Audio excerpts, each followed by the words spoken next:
Piwa, can you speak to the importance of education and how those of us, especially those of us who hold privilege in our society, can continue to be open to learning and doing our own work in that area? I think that folks in certain populations can be put on the spot. Can you say a bit about how those of us who are not in minoritized populations can be responsible for our own education? Yeah, definitely. As someone who spent a lot of years and way too many degrees to show for my time spent in these academic, you know, institutions, I think sometimes, however many letters we have in front or the end of our name added after, however many degrees can actually trip us up from doing this work, right? Of like being educated, where we have like this idea of what education is, a lecturer or a teacher in front who is telling you what to, how to do this or what to do about that. And like you just jot down notes and then maybe eventually at some point, you can like use that knowledge in the real world. Um, but that actually takes away from like, the like kind of earthy natural knowledge of like, different communities, like African wisdom, for example. Like my grandmother, who was illiterate, was out here like midwifing babies, in the community where she was and never went to school, right? Or some of like the health remedies that, I grew up, my mother had gotten from her mother, and all of a sudden finding that now like in medicine aisles because some, Western knowledge, right, discovered this stuff from whatever travels they were at, right? Then they like put it together in a laboratory, and now it becomes, oh yeah, this is, an acceptable method of, you know, um, that culture will, accept as like whatever it may be, right? So this idea that education does not just come in one format, um, as it pertains to youth, in my own experience, that's often been like around language, so like, um, I love language. Like the words just are delicious in my mouth. I love them so much, right? And I'm finding that, even as young as I am, I'm not as young as I used to be, right? So I've often had to like, when I hear folks speak, I have to like go check Urban Dictionary, like what are these kids even saying right now? What does that mean? And often I'll repeatedly have to like, what was that again? I know I looked up already. Let me look at it again, right? And so just the humility that comes with, this idea that adults don't know everything. And as adults, we already know that, right? But I think there's always kind of like this power dynamic where, at least when I was raised, the adults knew everything and then the kids don't question that. If we start shifting even like that problematic oppressiveness, for what reason, right? And acknowledge like, look, I don't have it figured out and I do have a lot that I could learn from you, um, that then widens already the possibilities, of like the vast things our youth already know.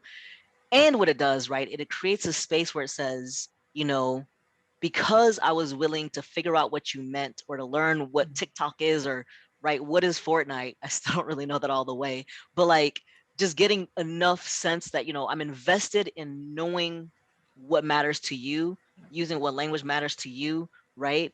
Um, that all of a sudden like opens up these youth folk, again, in my experience at least, to like know that I am invested and I've shown my investments, and that has allowed them to open up more, widely to me as well, where, they've ended up sharing things, that maybe weren't as like severe as like, oh, I better go tell, we've got to report this to like a therapist or a teacher or a parent.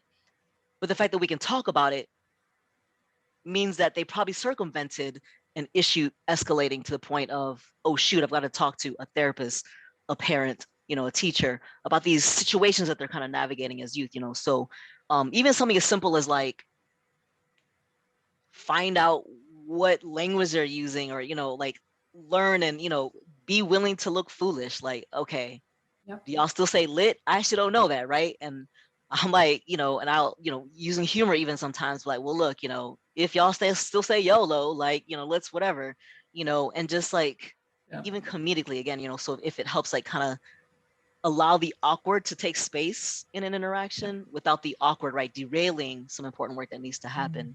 And Without then the beyond that, awkward being presumptuous. right, right, right.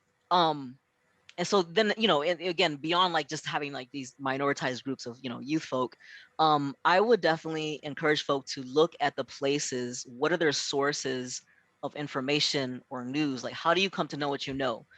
If you spend a lot of time on Facebook, what are the faces or the people or the kinds of things that show up on your feed? If most of your feed looks like you, sounds like you, talks like you, believes like you, that is a perfect place, you know, a free for now at least way to diversify where your where your understanding comes.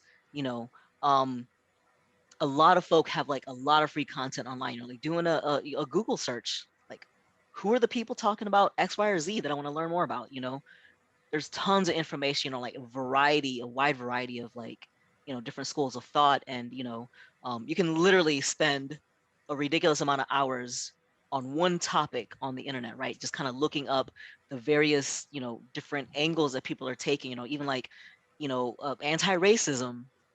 There are a lot of leaders of thought and they don't all believe the same thing, you know. So that's where I would start, is like, you know, what is already freely available to you. But again, just doing an audit of your own sources, like, do your sources look like you, sound like you, believe like you? um why might that be? And then what can you do to make sure that there are people and sources that bring a different view into your life? And that's, for me at least, you know, that's how I see education happening. If you're like in a 98% white cis location, you know, you won't go to the grocery store necessarily and run into that kind of diversity. But because we have the internet in our pockets and purses and desktops, right, you do have access to a wider set of viewpoints than maybe your physical location. Thank you.